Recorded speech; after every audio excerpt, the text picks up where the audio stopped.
I'm ZonaDale Lyons Taylor. I was born at Mays Hospital to Mary Ruth Aldridge Lyons and V.T. Lyons in 1939. I would later have one sibling, a sister, Benita Lyons, who was born in 1946. We lived in the Ingomar community, attended Ingomar United Methodist Church from day one, and one of my very early influences was my Sunday school teacher, Miss Nanny Martin. She was the Sunday school teacher for the children in that church all my childhood, and was just a fantastic person. She was also a teacher at school, in the 6th grade at one point anyway. But those early influences were from the church and from my mother. My mother was an incredible person who wanted to go to college, but was not able to do so. And literally from the day I can remember, and my sister would later share the same memory, she never said, if you go to college. It was always, when you graduate from college, you can do thus and such, or you might do thus and such. So it was just really accentuated that we would get an education, both of us. And in the early days, I remember, in addition to church, we had a little magazine. I believe the name was Jack and Jill, and so we looked forward to that, coming and reading that. And then I had an aunt who would come occasionally and bring holiday magazines, and those had fabulous pictures, of course, of places around the world. And so from a very early age, travel became a goal of mine, and we were able to do a lot of that in later years. When I started to school, Miss Zena Carter had been the 1st grade teacher for a long time. We were in a little building that had 4 rooms, and 1st, 2nd, 3rd, and 4th grades were in this tiny little building at Ingomar. And of course, I guess everybody's 1st grade teacher is very influential, but Mrs. Carter was just fantastic and a great influence on my life. And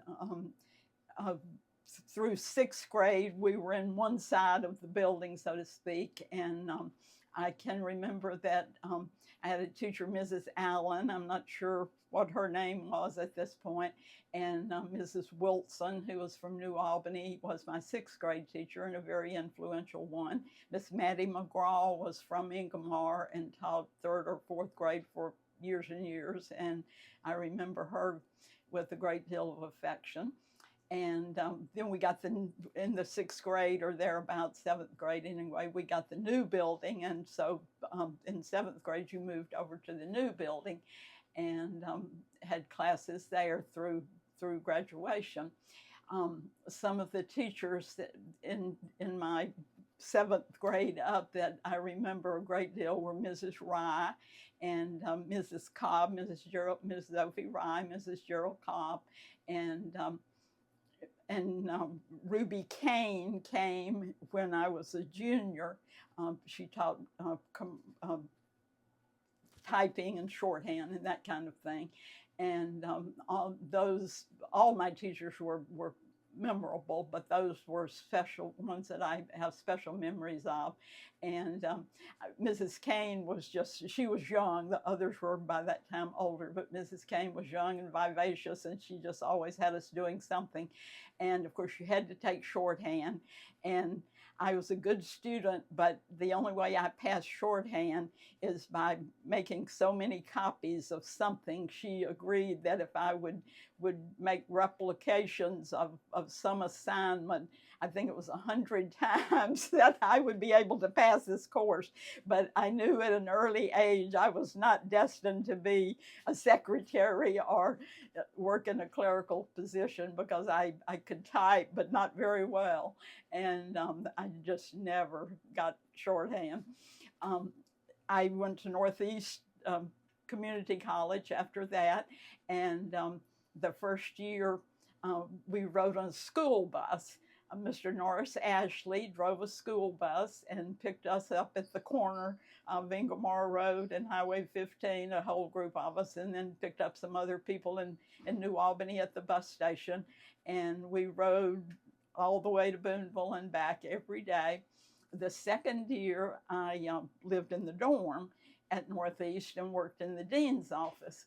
And that was a fantastic time in my life because the dean's office, the dean as well as the two people who worked in his office were just excellent in encouraging me and other people who were around to, to do more than we thought we could, and to be involved in things. And then some of the professors there that I especially remember, my English professor, Miss Farrell, my history professor, Mr. Goddard, and my chemistry professor, who was later Dr. Wilkerson. And they were all just very, very influential in my life. There were many other professors there, but I can remember a few names, but those are the three people that stand out. But while I was at Northeast, living on campus, I got involved in everything. In looking back at my yearbook, I was in everything, including the Spanish club, although I never took Spanish, but maybe that was high school actually, that I was in the Spanish club. But all my friends were there, and it was something I could join. And my mother from day one was always also saying, get involved, learn all you can. And so I joined everything that seemed have helpful or that I thought would be helpful to me. And at Northeast, I just really enjoyed that second year being on campus and getting to know people a lot better. And I was very appreciative to be selected for the Hall of Fame and Best Personality while I was there. And then later I was named to the much later to the Alumni Hall of Fame. So Northeast has always been a bright spot in my life. And very early on, well, 1980, I was named Alumni of the Year. And that was the first time I established a scholarship. But shortly after that, I established a scholarship.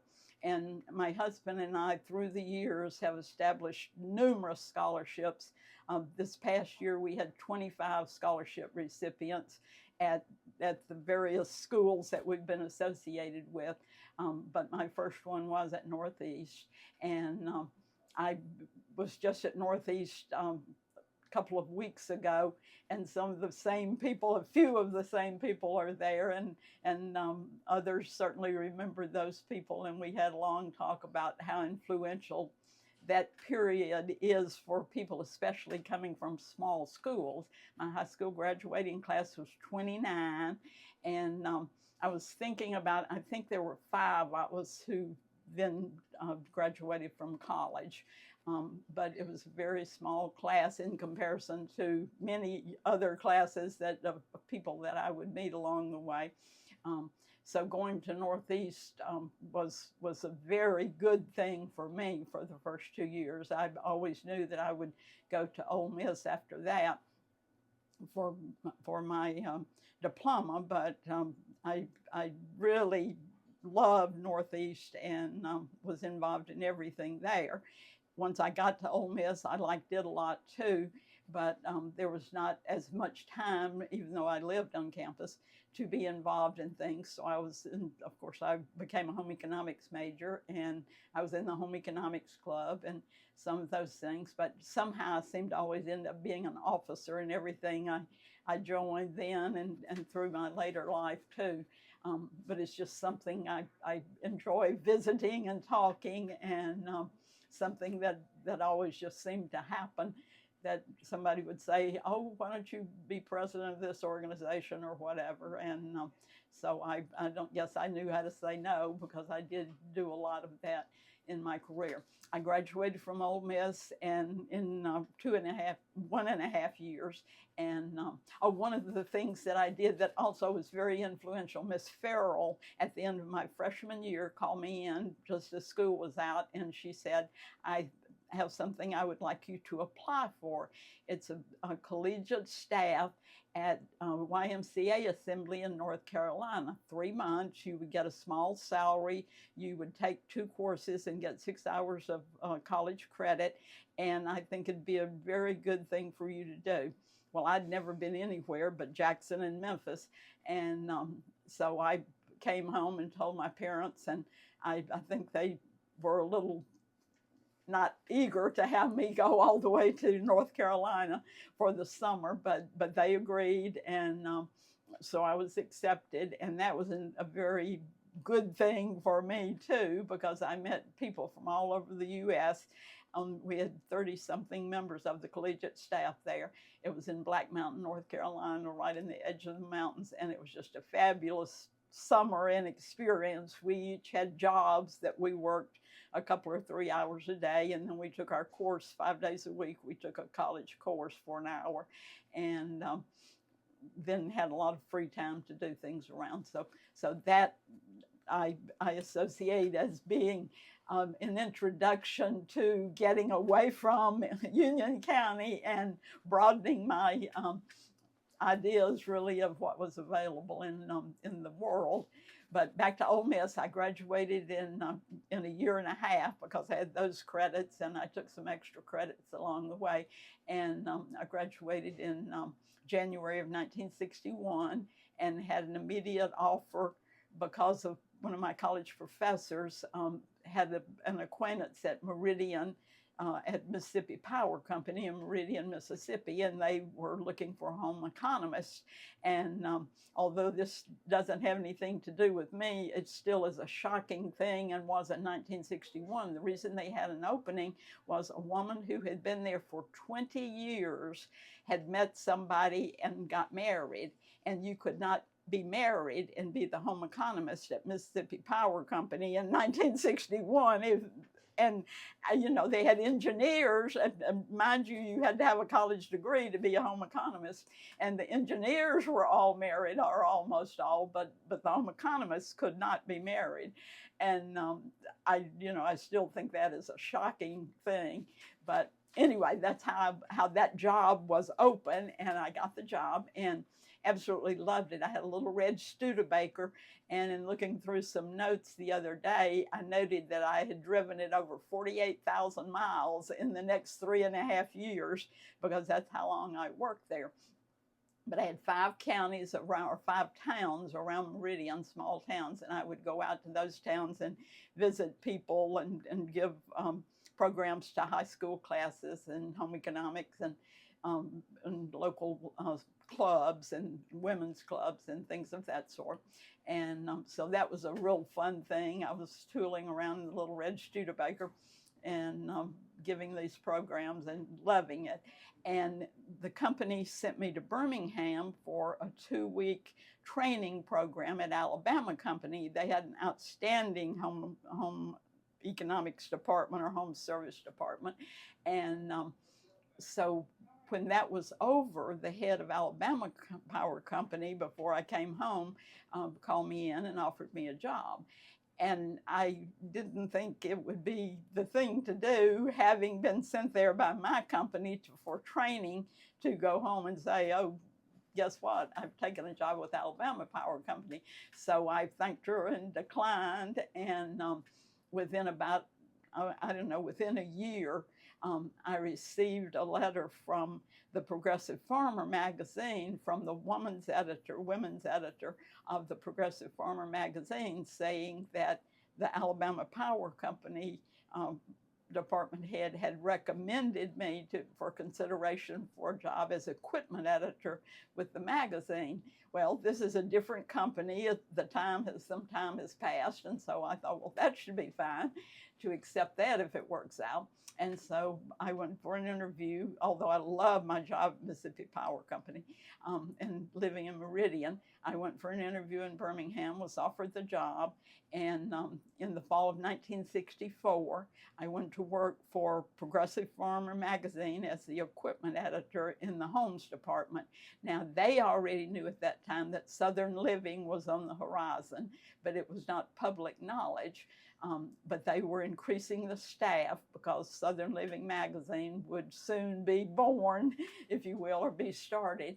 And the first issue of that came out in early 1966. So it took that long, from the fall of 64 until I think it was January or February of 1966, the first issue, for us to, and I say us, I was involved to a degree certainly, to get this planned and executed.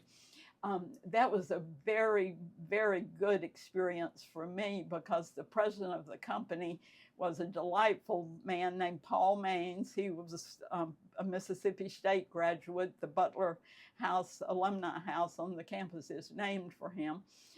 So he had associations in Mississippi, although I'm not sure if he grew up here. But he immediately started calling me Mississippi and whatever. And anyway, he had all of the editorial staff at a board meeting once a month, and we sat around this giant table. And I was at first the youngest person there. Pretty soon some other younger ones were hired. But he would ask me questions and seemed to respect my opinion, although he probably really didn't. But it was, again, something that gave me a lot of confidence because he treated me, you know, as he did the other people in that meeting. And so it gave me confidence and made me feel really at home there. And that was a job that was fantastic. I traveled a lot to national meetings and to represent the company in different situations. And travel had always been a goal of mine. And so this started my really my in-depth traveling. And so I would, you know, anytime there was a meeting that somebody didn't want to go to but needed to be covered for the magazine, I would be off because they all knew that I was ready to go at any time. So that was a fantastic experience. And then Southern Living came out, and of course there was a lot of publicity and a lot of things going on around that. And somewhere just a little after that time, I had known Charles Taylor through 4-H, which had always been an important part of my growing up. And we had been in the state organization, and I had known him for some time, but had not known him well. But during the summer of 1965, there was a national meeting, and one of the leaders got the governor's plane to take a group of us to Washington to this meeting. And I was dating somebody else who was a 4-H'er, as was Charles.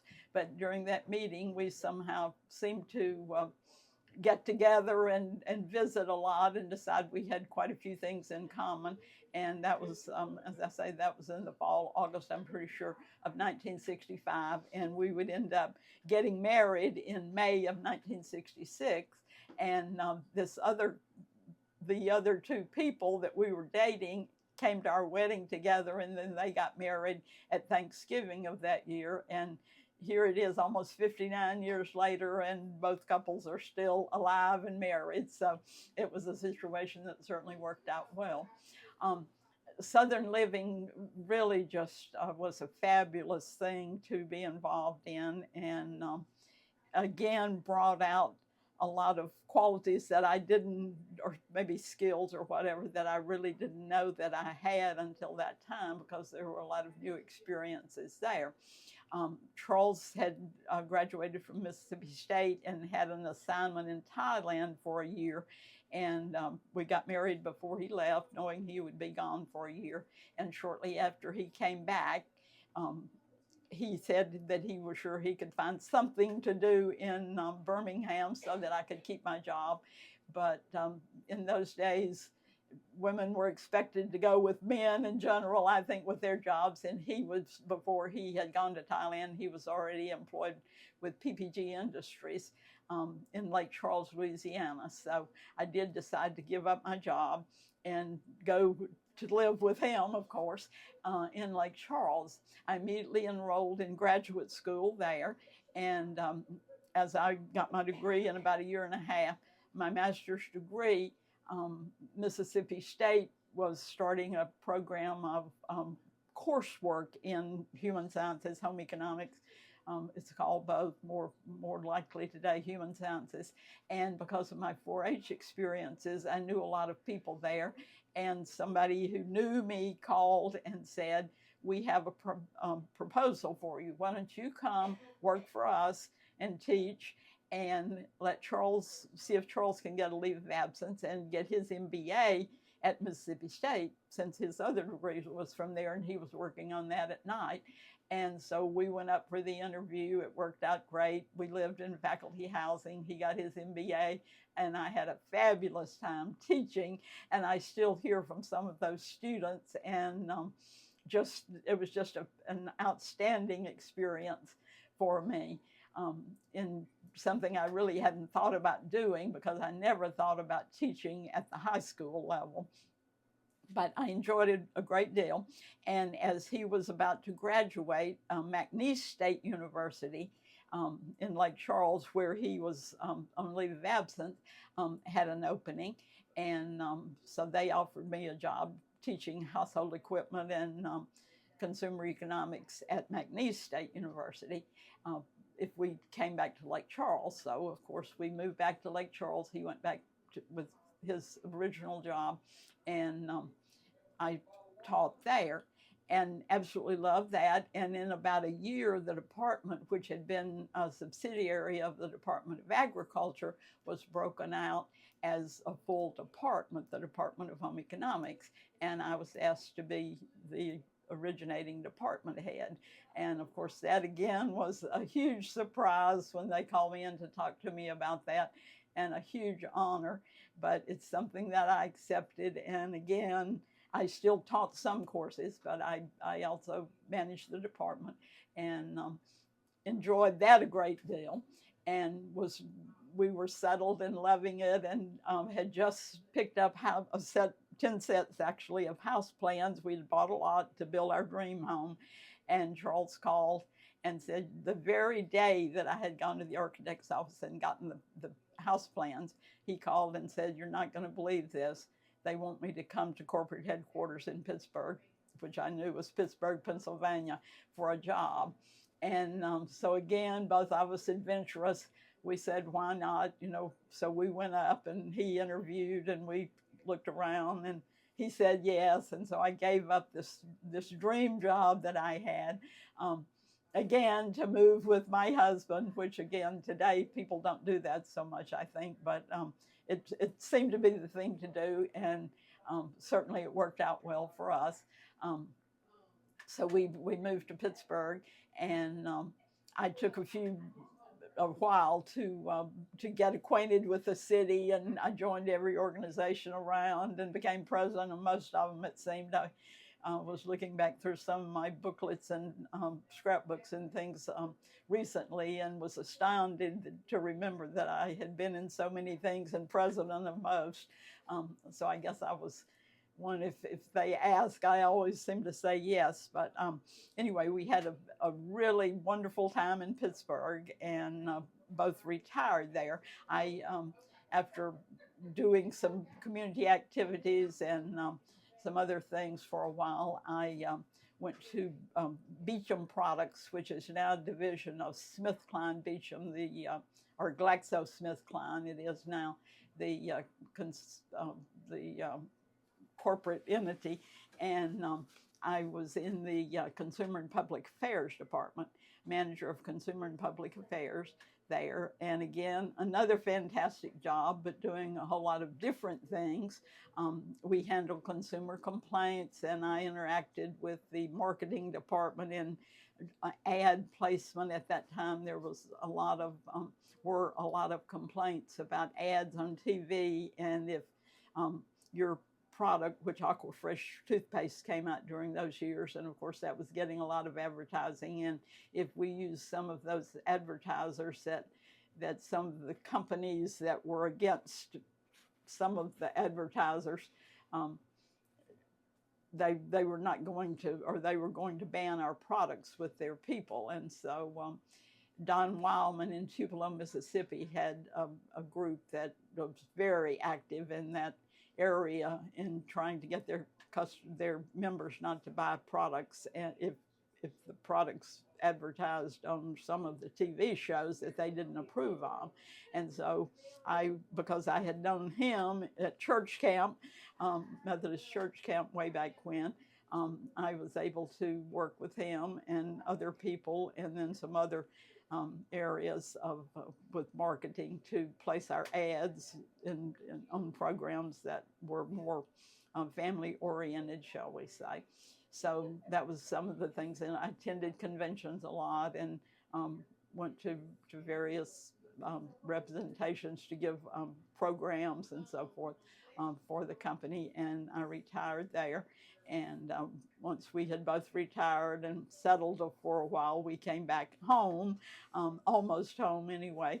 We live in Collierville, Tennessee now, but my parents were still in New Albany and Ingomar, and I wanted to be home or close to them, and Charles was doing consulting with NASA after his retirement, and he needed to be near the airport. So we chose Collierville, and I could run down to New Albany with no problem. And I did that many days a week for several years, and was very blessed to be here to help my parents during their final years.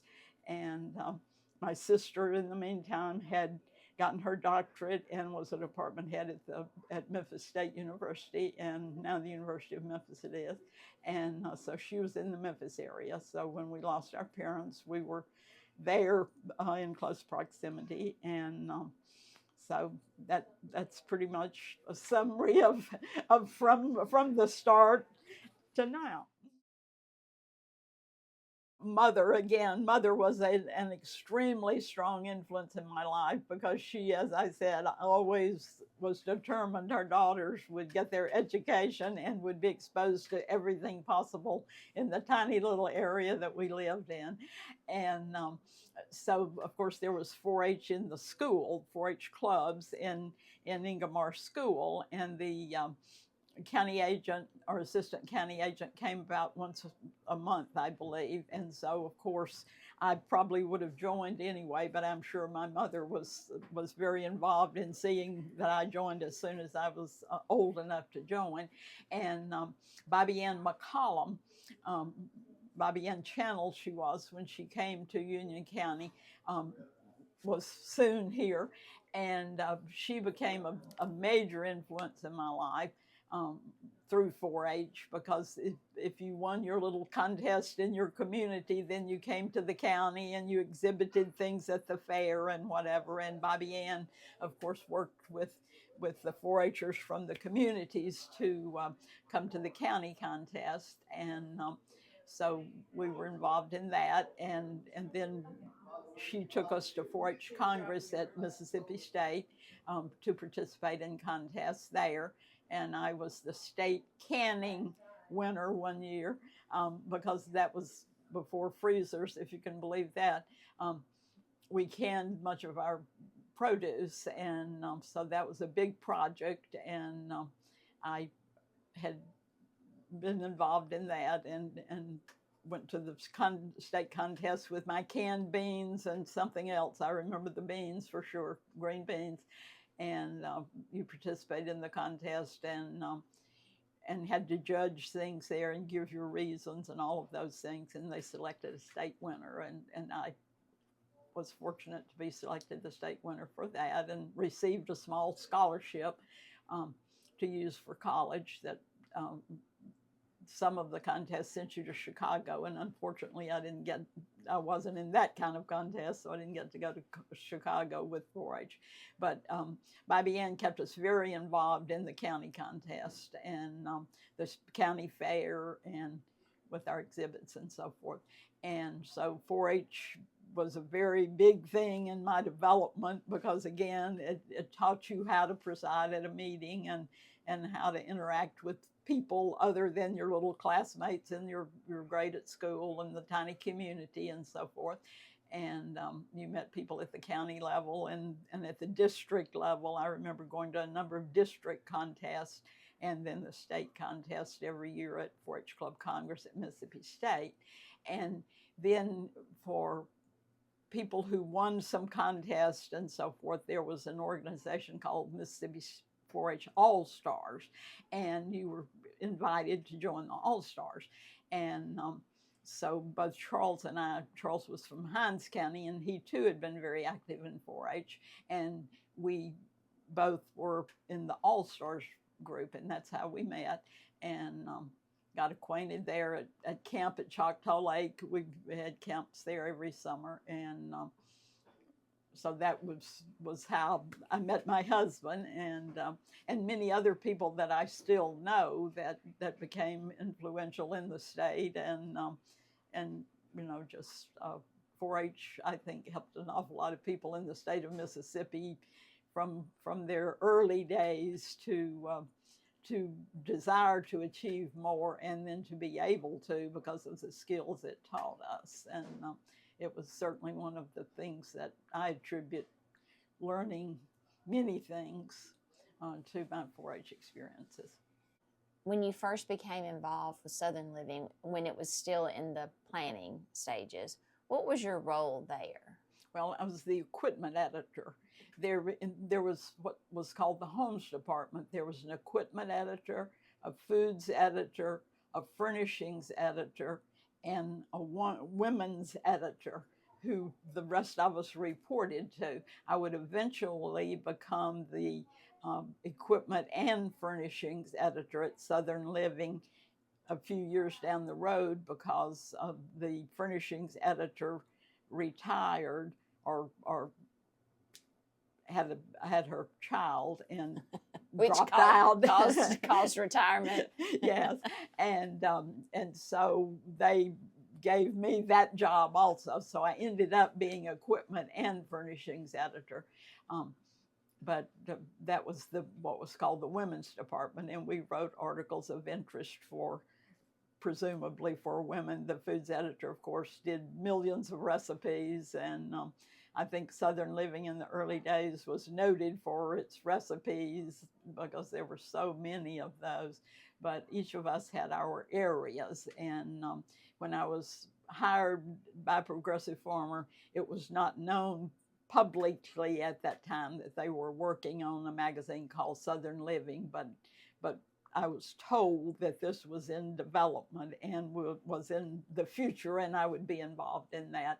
And so I was one of what they call the founding editors of Southern Living. I was on the staff when the magazine was born, so to speak, and that was an amazing experience, learning all of those things. And the interesting thing is that many of the people there, as one would expect, were journalism majors, but I was not. I was home economics major, so I knew my area, but you have to be able to write.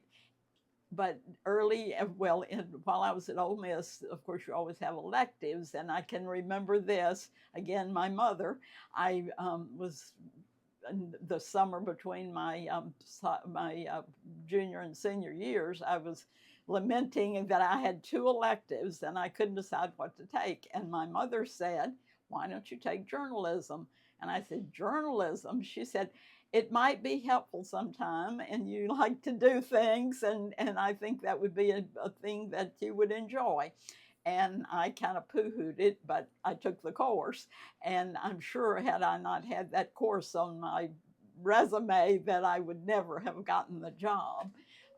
But again, my mother was foresighted in a lot of things that she suggested for her daughters to do. And so we both worked very hard to help Mother achieve her dreams through us, because she had been unable to. She graduated in 1936, and college was just not an option for her at that time.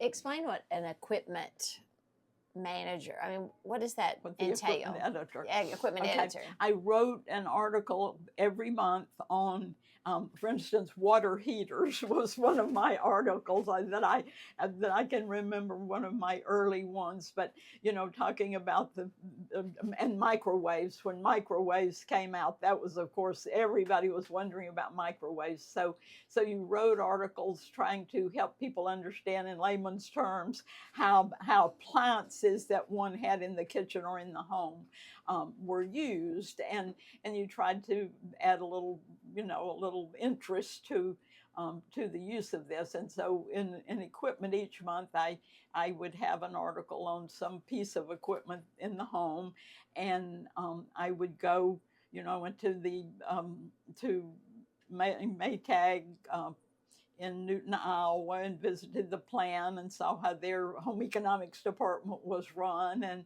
and how the people there did the articles for the instruction books and things like that.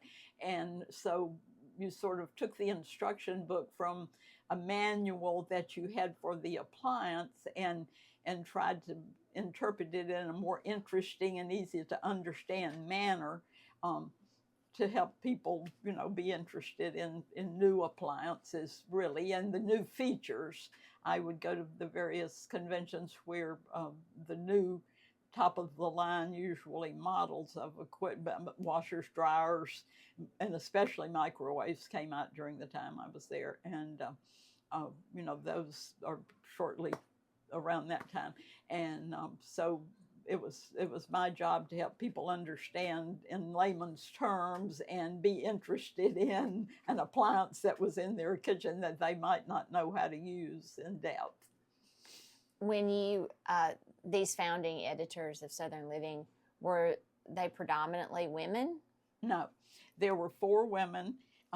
There were 3 of us in the homes department, and then a fashion editor was added for Southern Living. Progressive Farmer did not have a fashion editor, but a fashion editor was added for Southern Living, and she got the job through my recommendation. Of course, her qualifications once she had the interview, but she was a friend that lived in the same apartment complex I did. And when they were looking for, and very fashionable, and when they were looking for a fashion editor, I suggested her and took her in and introduced her, and she was interviewed and hired for the job.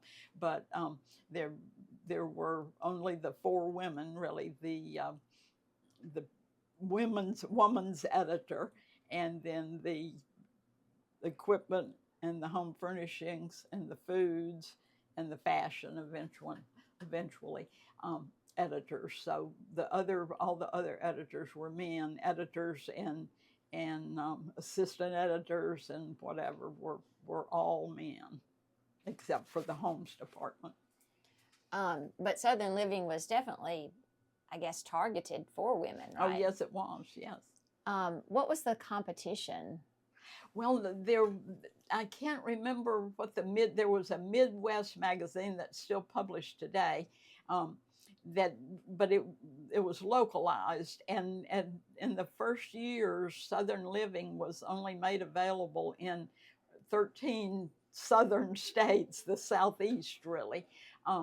And I mean, it wasn't that you couldn't subscribe, but it was a lot more expensive, and it was, it just did not, it was not planned for other than the Southeast part of the country, because there was a Western magazine, I don't recall the exact name, and then in later years there were other areas of the country that had their own magazines, but there was nothing for women in the southeastern section of the country. And so Southern Living was designed for 13 original southern states, or whatever you would describe them, and was really designed only for that area.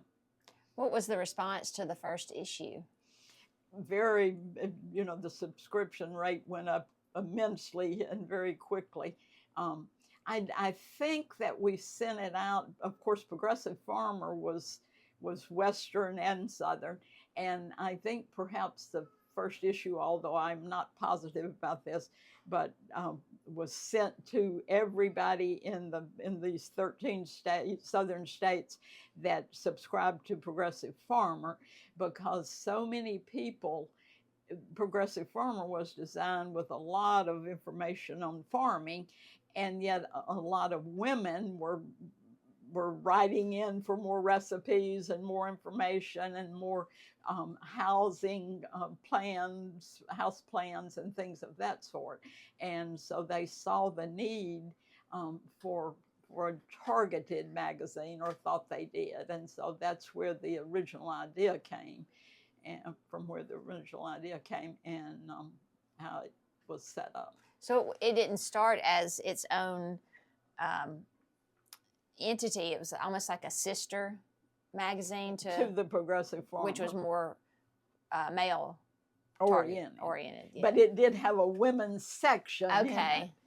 And the there were always recipes, or at least for many years there had been. I'm not sure about always, because Progressive Farmer had been around a long time. But it had a women's section. But there was always a lot of inquiries from women for more recipes and more decorating ideas and things of that sort. So that apparently prompted this idea that maybe we could do a more select magazine. And they did use this Midwestern magazine as, use that idea, some ideas from that also. But it definitely was born from requests to the Progressive Farmer from women wanting more information on women's issues, if you will. You said that you also became the furnishings editor. So what did that involve? Well, again, writing articles about what was new. Going to the furniture markets in North Carolina twice a year was a thing that I absolutely loved, but that's something that you went to see what was new, what was coming out, and what colors would be for that year and so forth. And there were other conferences that we went to, but the furniture market in North Carolina was a real big deal every fall and spring to get the ideas. And you wrote about the new trends in color and in decorating and that area. The house plans. Well, house plans now, the Progressive Farmer had a house plan forever, had an architect that submitted a house plan every month, and a part of my job as equipment editor originally was to write the copy to go with that little house plan. It was a one-page thing, and so I always wrote a few comments to go with this sketch, and if you were interested, then you could order a set of house plans for a fee. But you saw the house, the picture of a house, and the floor plan of the house, and a small section of copy on that house plan, and in the Progressive Farmer every month. And so that was how that got, I was always responsible, and I worked with the architect in that he would let me know, a couple of months in advance what he was planning, and I would do a little research and get prepared to have my copy for that area. And then, of course, the Southern Living always had early on, always had information on lots of information on decorating and outdoor lighting and just various things that people were, as new ideas came. And do you have thoughts on how Southern Living has influenced the way of life for Southern people? I know that an awful lot of people, the subscription rate went up quickly and to a very high level early on, but it's amazing that any place I ever go and mention Southern Living, somebody in the group, it seems, invariably says, "Oh, I've taken that forever. I just love that magazine." And something my husband and I do is sponsor scholarships for Mississippi State, Ole Miss, Northeast, and University of Memphis, and McNeese State University, where I got my master's. And just we always meet with our student recipients, and this past fall we were meeting, and they always, we're there, and they can ask us questions and whatever, and we just have a dialogue for about an hour with them. And I probably said, when we introduce ourselves just briefly and then let them ask questions, but I'm sure I mentioned Southern Living because that was a big deal in my career. And afterward, one of the young women came up and she said, "My grandmother has every issue of that magazine that ever came out." And of course, her grandmother would be about my age, I would assume. But anyway, it's interesting how no matter where you are or what the age group is, it seems that somebody has a story about Southern living once they know that I was there and or a question to ask about it. So it really, I think, has been a popular magazine and still is, certainly, in this section of the South, of the world. Well, I think that people don't subscribe to magazines the way they used to, but I still see that magazine on people's coffee tables, you know, and there used to be a lot more magazines there, but that one seems to have survived the whatever, I don't know. Well, it was popular from day one, and I don't know the subscription rate, of course, anymore. I've not asked in a long time, even though I am still in touch with some people there. Not that worked at the same time I did, because, as I said, I was the youngest and they're all gone, but I've kept up. But I don't know if the subscription rate has fallen, because you're right, magazine subscription rates have gone down, especially since you can get so many online. But you do still see that one a lot, and I know that, you know, that it's still of a high subscription rate. Do you know what it was when you started? No, I don't recall. Did you ever build a Southern living house? No. As I said, we had our plans and we're about to build. We were transferred to Pittsburgh when Charles was transferred to Pittsburgh, and we always were going to build our dream home. And we've always ended up, you know, having to move or moving with not time to build a house. And then once we got in, we would adapt the house we found. And so I've never built a house. Well, we did find one framed up, our first house in Lake Charles, but that was before my days at Southern Living. Well, no, it wasn't either. It was just after. Anyway, it was framed up, and so I worked with the builder and got to pick out everything and rearrange some of the walls and things like that. So that was partial involvement, but we never got to build our dream home or our Southern living home.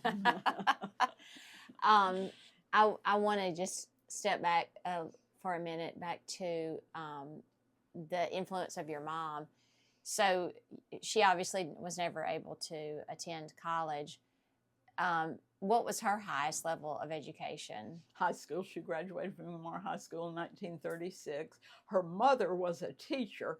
Now, I'm sure that she would not have had a 4-year college degree, but that long ago, who knows what the requirements were for a teacher. But her mother was a teacher before she married for a period of time, before she had children, and before she married and had children. And so education was always important. And Mother graduated in 1936, and she and Daddy married in October. And in November of that year, she was riding with my aunt, who rear-ended a car that was parked on the side of the road, and Mother's skull was fractured, and she was told, my father was told, that she would not live.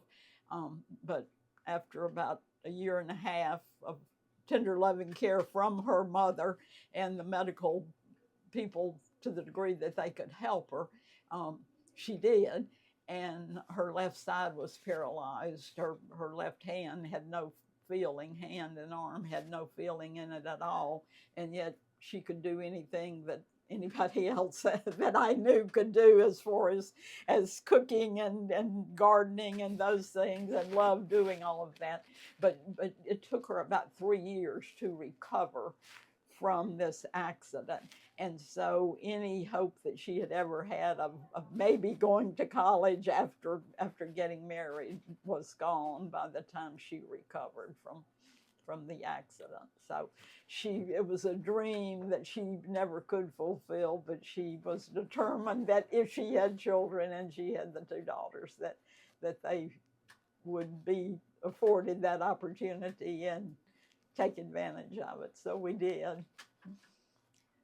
What part of I know Ingomar has little communities. Was there a certain little community that you lived in or grew up in?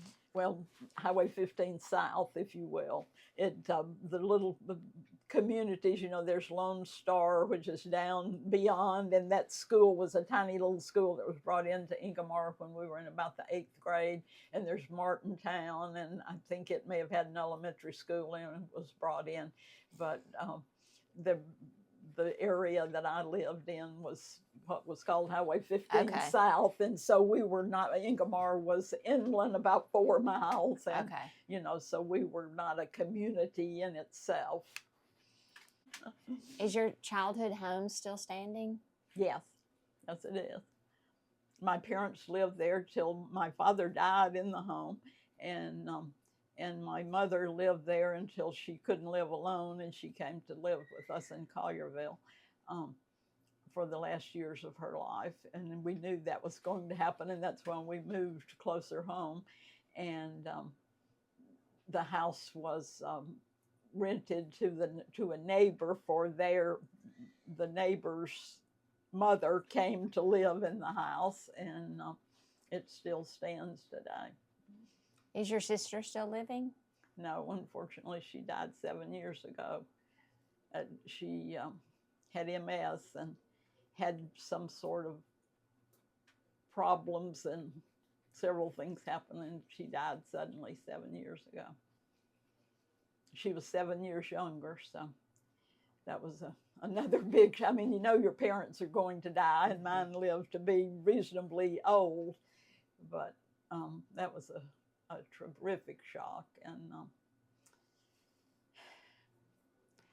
what about your father? What did he do for a living? He was a farmer first and foremost, as was everybody in the Ingomar area, I think. But he worked with the Soil Conservation Service and the Forestry Service, which is a part of the Soil Conservation Service, and retired from there. But he farmed, also, so always a farmer. Did your parents subscribe to the Progressive Farmer? Oh, by all means. From day one, probably. But that was a magazine that, because we would have recipes, Mother would get a recipe out of that, and we always helped Mother cook. She wanted us to learn to cook, and so she always included my sister and me in preparations and in cooking, and we would use recipes from the Progressive Farmer, so we were very familiar with that. What's your favorite Southern living recipe? Oh my goodness, I don't even know. I thought it was interesting that recently they published a recipe in there as if it were original, and it was a recipe that I had given them when I was there. It was often they attribute recipes to people, and I had this on my business card in my first job, Mississippi Power Company. I thought rather than have just a plain little business card to leave with people when I gave programs and so forth, I should have a recipe, because that was a big deal. Everybody was always, it was women's clubs, and everybody was always looking for new recipes. And so I had something called Angel Biscuits. That was a recipe that my mother had, and I'm not sure where she got it. But anyway, that was on my business card. And when I went to work at Progressive Farmer Southern Living, I had shown that to the foods editor, and so it was published in the magazine way back when, and just recently it was published again, and they didn't say where it came from or anything, which they don't do that anymore. At one time, they always put the name and address of the person who had contributed the recipe when it came from a reader. But anyway, that was that recipe, and it is still one of my favorites. But I don't know. In later years, I have tended not to cook from scratch, if you will. The things that I make are things that I grew up eating that I know how to make without a recipe, and then if I want something fancy, we go out. Life doesn't have to be that hard, does it? No. How did you get the name ZonaDale? Well, this is my mother's story. Mother's name was Mary Ruth. And of course, in that day and age, almost everybody had a double name, and it was always used.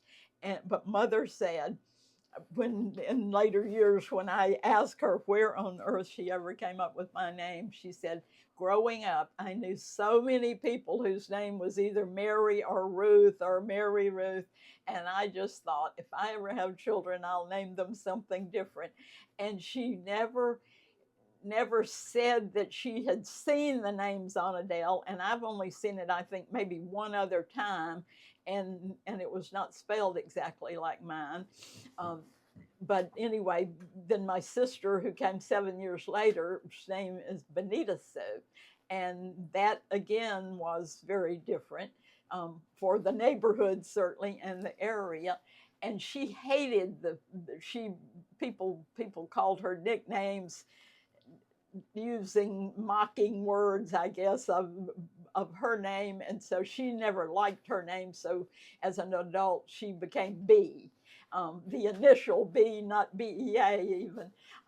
But I always loved my name, and it was like all Southern names, 2 words. But when we moved to Pittsburgh, people there didn't have 2-letter names or 2-word names, and so people wanted to call me Zona.